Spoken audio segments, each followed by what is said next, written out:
Once upon a time, hidden deep within the emerald folds of the whispering forest, there was a village unlike any other, a village of fairies. Tiny as teacups and glowing like fireflies, the fairies lived in mushroom houses and sipped nectar from flower cups. They danced on dewdrops, painted the skies with morning colors, and whispered to the trees. Among them was a young fairy named Liora. She had shimmering silver wings, hair like golden silk, and a heart full of wonder. But unlike other fairies who were gifted in singing, healing, or wind dancing, Liora hadn't discovered her true talent yet. Each year, the fairies celebrated the Festival of Lights, a magical night when the Lantern of Light, an ancient glowing orb, was lit to keep the forest safe and bright for another year. It was a sacred task, given only to the fairy with the purest gift. This year, the honor was to go to a new fairy, and everyone hoped it would be them. Liora hoped too. Secretly, she dreamed that lighting the lantern would help her discover her gift. But deep down, she doubted herself. "What do I have to offer?" she often whispered to the moon. Then one chilly morning, just days before the festival, something terrible happened. The Lantern of Light vanished. Panic filled the air. The glowing blossoms wilted, and shadows crept closer to the heart of the forest. Without the lantern, the protective magic would fade, and darkness would take over. The fairy queen called a meeting under the great blossom tree. "We must find the lantern before the moon is full," the queen announced. "Without it, our light will be lost."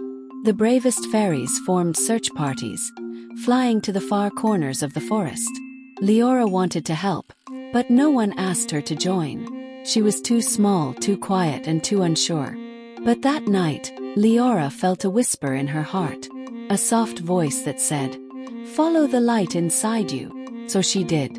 While others searched high and far, Liora wandered quietly through the forgotten parts of the forest, places where moonlight barely reached and the trees spoke only in riddles.